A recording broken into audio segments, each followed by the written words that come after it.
Assalamualaikum warahmatullahi wabarakatuh. Selamat sore ya, menjelang malam ya buat teman-teman semuanya.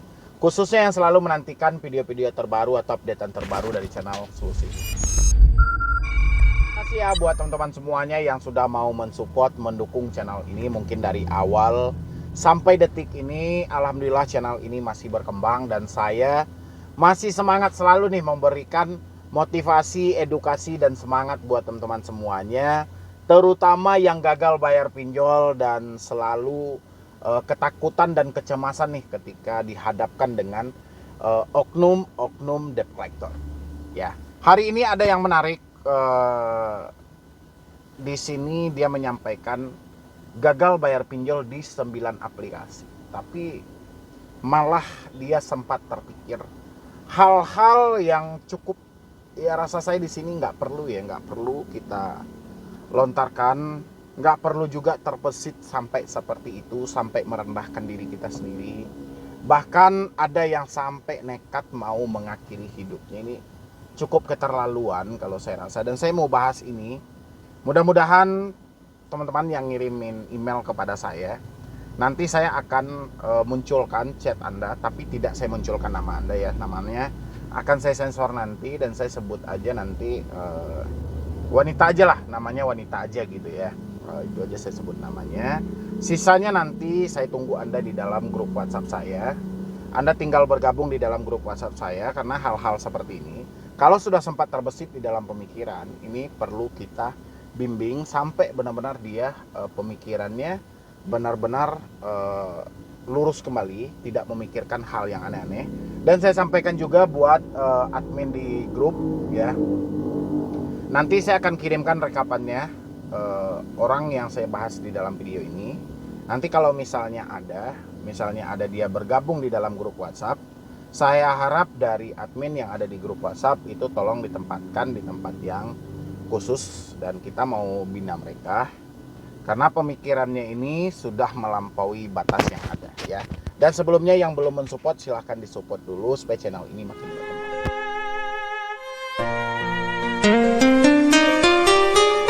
Semuanya yang sudah mau mensupport dan mendukung. Saya mau membaca hari ini ada 3 atau 4 email, nanti kita bahas ya kalau waktunya terkejar. Kalau nggak terkejar juga waktunya, nanti kita bahasnya nanti malam aja. Kita bahas nanti malam ya, oke. Ini dulu, cara cicil pinjol 40 juta. Ya, saya munculkan di layar Anda. Cuman nama pengirimnya saya sensor, habis itu nama yang menyampaikan di situ juga saya tidak sebutkan. Ini seorang wanita aja, kita sebutin kayak gitu. Halo Om, selamat pagi. Saya sedang panik karena tagihan pinjol saya di 9 aplikasi jadi sekitar 40 juta. Ya, jangankan dia, kita aja yang saya aja nih ya, saya yang membacakan email Anda juga kepikiran. Saya kembali di masa lalu di mana pes kepanikan itu saya menjalani. Ya, memang kita diteror, diintimidasi habis itu. Tapi yang paling parah itu adalah perang batin yang ada. Perang batin ini kita selalu ibarat menghayal. Cuma kita itu menghayal itu bukan sesuatu yang bagus, enggak, tapi malah sesuatu yang buruk. Sesuatu yang buruk itu gimana ya? Gitu. Ya. Yang jadi beban berat dari teman-teman itu sebenarnya adalah tidak mampunya jujur, tidak mampunya terbuka dengan orang sekitar. Saya pun juga seperti itu dulu. Saya bilang ini, kalau saya bilangin sama orang tua, pasti saya akan diusir nih dari rumah. Dan kasihan juga orang tua saya. Saya bilangin sama saudara, pasti saudara tidak pernah menganggap saya besar, selalu menjadi anak-anak, dan saya pasti akan dibully. Itu pemikiran saya dulu. Jadi sama kayak Anda hari ini. Ya. Apalagi yang curhat ini juga dia mengalami gagal bayarnya 40 aplikasi. Ya, habis itu kita coba bacain dulu. Sementara gaji saya hanya 2 juta per bulan, saya harus gimana ya Om? Saya sampai kepikiran jual diri, sampai kepikiran bunuh diri. Om, saking paniknya. Pemikiran yang 2 hal tadi. Pertama jual diri, habis itu bunuh diri. Ya. Ini teman-teman, ini mohon maaf banget saya ya. Kalau sempat ini terjadi dalam diri Anda, jangan pernah mengaku menjadi seorang manusia. Ya. Kalau manusia dihadapkan dengan masalah, Dia tidak pernah memikirkan hal-hal yang merugikan diri dia, yang merendahkan diri dia. Dengan Anda menjual diri, apakah itu jalan yang terbaik di tengah kehidupan Anda saat ini? Coba Anda logika dulu. Iya, kalau benar Anda mendapat orang yang mau mengeluarkan dananya untuk membayarkan hutang Anda, ya, dia menikmati tubuh Anda dan memakai diri Anda, itulah umpamanya. Kalau enggak, gimana? Misalnya Anda jumpa pula dengan lelaki yang paling bejatnya di situ, habis dia pakai nggak dia bayar, gimana? Ini logikanya. Ini mohon maaf banget sebelumnya saya sampaikan. Teman-teman yang selalu berpikir dengan hal ini, jual diri, ya, apakah ini pemikiran seorang manusia? Ya, ini hanya sebatas kepanikan yang terjadi, dan kepanikan itu didasari dari ketidakmampuan Anda dalam menerima keadaan saat ini. Ya, ketidakmampuan dalam tidak bisa menerima keadaan ini dilandasi dengan tidak bisanya Anda terbuka dan jujur dengan keluarga. Inilah yang menjadi PR gitu loh. Saya berulang kali itu menyampaikan di video. Kejujuran itu yang menjadi penghambat sehingga orang-orang menghayal tingkat dewa yang cukup luar biasa. Ya, dengan gaji 2 juta, hutang 40 juta. Kalau ini kita fokuskan, hutang 40 juta ini bisa menjadi 80 juta. Ya, karena dia berbunga dan ada dendanya. Saat ini tingkat kemampuan kita hanya di bawah rata-rata. Ya, cuma 1%. Gitu. Tingkat kemampuan kita di dalam hal ini. Ya, Anda bayangin di dalam hal ini. Ya. Habis itu terbesit sama Anda melakukan hal-hal yang nggak sepantasnya. Ya. Kalau memang gaji Anda 2 juta, berarti sudah tidak ada kemampuan Anda dalam membayar. Penuhi kebutuhan hidup Anda dulu. 2 juta, berapa untuk kebutuhan hidup Anda? 1 juta, oke. 1 jutanya lagi untuk apa ini? Ya, dana cadangan 500, yang 500-nya sisihkan buat hutang Anda. Simpan dulu. Ya, simpan dulu, simpan sampai terkumpul. Ya, cuma ya teman-teman ini, ketika diarahkan orang untuk mengumpulkan hal ini, memikirkan bunga plus denda. Ya, bunga plus denda yang menjadi sasaran mereka. Habis itu sebar data. Berarti ada satu ketidakterimaan dalam hal ini. Ya, diri Anda tidak bisa menerima. Cuma saya bisa menyarankan di posisi ini. Ya, coba saya baca dulu ya. Misalnya gini, saking paniknya saya takut DC datang ke rumah, takut kalau orang tua saya tahu. Om, bantu saya gimana ya Om caranya, saya udah bingung banget. Kan? Berarti ada sebuah ketidakjujuran gitu loh. Ya, jadi saya sarankan ini buat si wanita yang ngechat saya via email. Coba cari momen-momen tertentu untuk Anda dengan orang tua Anda, ya, duduk berbarengan. Di saat yang pas, coba Anda ceritakan. Ya, dan saya pun juga di sini. Kalau misalnya Anda sudah di luar dari kemampuan Anda, resiko dari gagal bayar pinjol ini cuma satu, BI checking dan skor kredit bermasalah.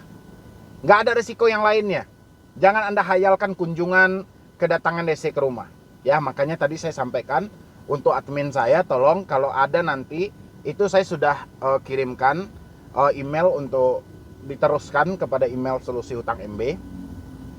Nanti tolong ini bimbingan khusus untuk orang-orang yang berpikir seperti ini. Ya, insya Allah nanti Anda bisa bergabung di dalam grup WhatsApp. Nanti bisa ada admin yang akan membimbing Anda, membina Anda supaya tidak berpikiran hal-hal seperti ini dan Anda mampu nih untuk mencarikan solusi yang terbaik. Kapan waktunya yang paling tepat Anda untuk berbicara dengan keluarga. Ya, insya Allah yang Anda pikirkan yang paling buruk itu tidak akan pernah terjadi. Ya, contoh misalnya dengan Anda sudah bergabung nanti, Anda tidak akan terbesit lagi untuk memikirkan bunuh diri, memikirkan jual diri, ya, memikirkan DC datang ke rumah, ya. Ini hanya sebatas ketidakjujuran dan ketidakmampuan.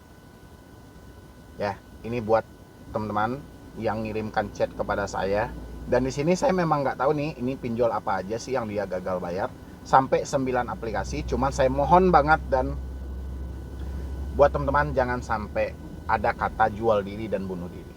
Ya, kalau sempat itu Anda lakukan, dan mohon maaf banget, jangan pernah mengaku menjadi manusia. Soalnya manusia itu dikasih oleh Tuhan sebuah masalah untuk menjadikan diri mereka satu klik lebih dewasa daripada sebelumnya. Kalau ada orang dikasih masalah, dia malah nekat mengakhiri hidupnya dan sampai mau menjual dirinya, mohon maaf banget, ini bukan dari golongan manusia. Ya, makanya saya selalu sampaikan buat Anda, jika tidak ada bahu untuk bersandar, masih ada lantai untuk bersujud. Serahkan diri Anda sama Yang Maha Kuasa. Dengan segala kekusukan Anda, berdoa tapi tetap iringi dengan usaha. Ya, sisanya nanti saya belum melanjutkan di sini, masih saya gantung. Untuk si wanita yang ngechat saya via email Anda saya munculkan tapi nama Anda saya sensor. Saya tunggu Anda di dalam grup WhatsApp nanti, pasti saya akan diinformasikan oleh admin nanti tentang chat Anda ini. Ya. Dan habis itu di sini lagi ada juga ini dari siapa? Cinta Pinjol. Assalamualaikum Bang Medi, salam sejahtera. Oke. Mau sedikit share Bang, saya dapat surat cinta dari Julo.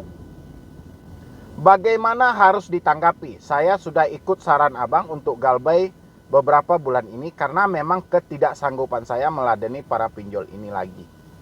Saya sudah mulai tenang sebenarnya secara mental. Tetapi dengan saya mendapat somasi seperti ini, apa dampak ke depannya bila saya hiraukan? Karena posisi saya bukannya tidak mau bayar tapi belum bisa bayar, mohon masukannya Bang. Terima kasih banyak sebelumnya, sukses selalu untuk Bang Medi. Oke, saya lihat dulu ini. Suratnya saya munculkan di layar Anda. Surat peringatan. Perihal surat peringatan ketiga untuk tunggakanmu yang belum terbayarkan. Mohon tindak lanjuti selambat-lambatnya 3 kali 24 jam sejak tanggal surat ini. Kepada, oke, nama orangnya, dengan hormat, untuk dan atas nama PT Julo Teknologi Finansial, selaku perwakilan perusahaan memberikan pinjaman selanjutnya disebut sebagai kami. Dengan ini kami menyampaikan surat peringatan ketiga kepada saudara sebagai berikut. 1. Bahwa saudara telah membuat suatu pengikat pinjam-meminjam berbasis teknologi dengan kami dengan nomor surat perjanjian hutang piutang SPHP sebagai berikut. Oke, 13 Januari, 13 Januari, 13 Januari, 13 Januari, 28 Januari. Oke, ini sistem persetujuannya ini ya. 2. Bahwa kami telah berupaya melakukan penagihan melalui telepon, email, SMS, dan WhatsApp, membantu meringankan kewajiban melalui pemberian informasi, langkah restrukturisasi pinjaman, dan mengirimkan surat peringatan pertama, surat peringatan kedua. Namun hingga saat ini kami belum menerima tanggapan yang konkret maupun pelunasan jumlah tunggakan dari saudara, termasuk biaya bunga dan denda keterlambatan sebesar 2.497.371 sejak tanggal 19 Maret 2022 sampai dengan hari ini.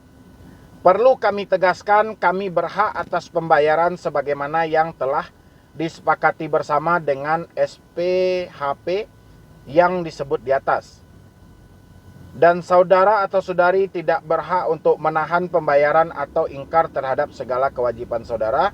Untuk itu kami memberikan saudara-saudari 3 kali 24 jam sejak tanggal surat ini diterima untuk melakukan pelunasan tunggakan, mengirimkan bukti pembayaran kepada kami melalui email collection@julo.co.id. Sebagai informasi, saudara telah menunggak sebesar Rp2.497.371 dengan rincian sebagai berikut. Oke, rinciannya tidak ada di sini. Yang saya tangkap di sini ini hanya sebatas surat peringatan. Ya, surat peringatan bahwa memang masih ada tanggungan Anda di sini karena memang sesuai prosedur peringatan pertama, peringatan kedua, dan peringatan ketiga.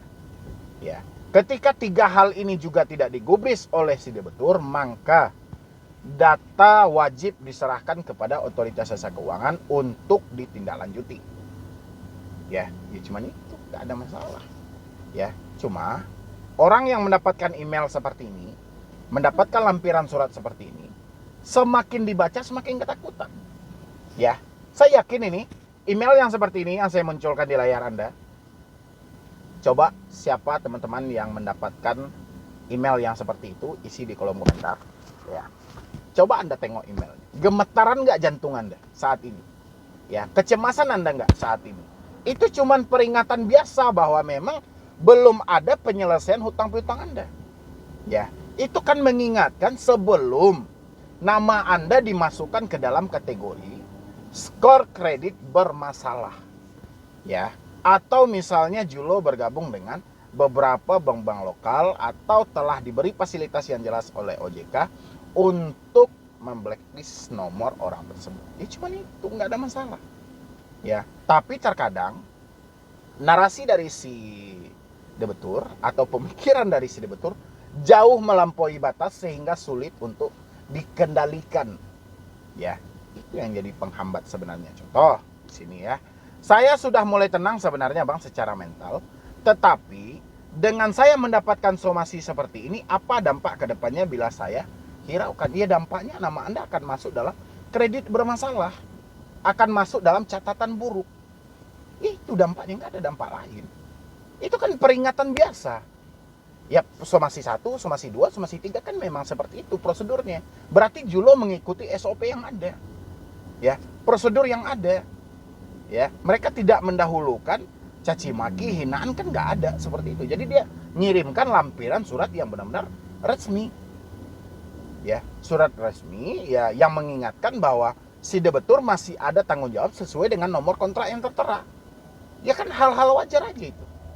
Ya, nggak ada masalah. Jadi Anda mau hiraukan, mau nggak hiraukan, ya itu kembali ke Anda.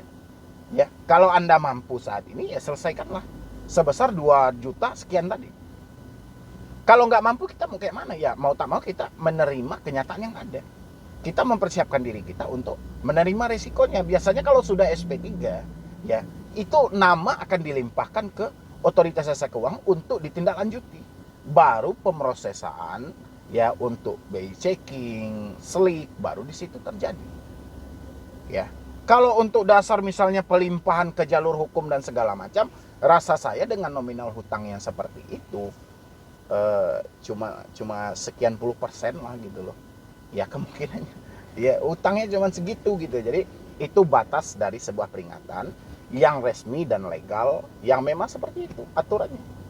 Wajib melontarkan surat somasi pertama, kedua, ketiga gitu loh. Memperingati, mengingatkan bahwa masih ada tanggung jawab ya. Kan di situ juga disampaikan bahwa dia telah memberikan keringanan berupa restrukturisasi. Ya. Jadi rasa saya itu nggak ada kendala dan nggak ada masalah ya. Karena posisi saya bukan tidak mau bayar tapi belum bisa bayar. Semua orang juga seperti itu. Kalau tidak mau bayar dengan tidak mampu bayar, itu harus dibedakan. Orang yang tidak mau bayar, duitnya ada tapi sengaja menggantung tidak melakukan pembayaran di perusahaan itu. Ya. Tapi tidak mampu bayar, dia berinisiatif nih untuk menyelesaikan hutang mereka tapi duit mereka nggak ada. Ya. Mau tak mau juga harus menerima kenyataan, ya harus menerima resiko yang ada, ya. Oke, ini siapa lagi? Ini saya bingung Bang untuk melunasi es pinjam telat sudah berbulan-bulan, udah dapat teroran WA selama hampir sebulan. Kondisi ekonomi juga nggak bagus, apalagi habis kena PHK, bisa minta solusinya Bang. Ya oke. Berarti kalau Anda kena PHK saat ini dengan kondisi ekonomi yang seperti ini, otomatis kan nggak ada pemasukan nih. Saya sarankan Anda tetap berusaha dan bekerja diiringi dengan berdoa juga.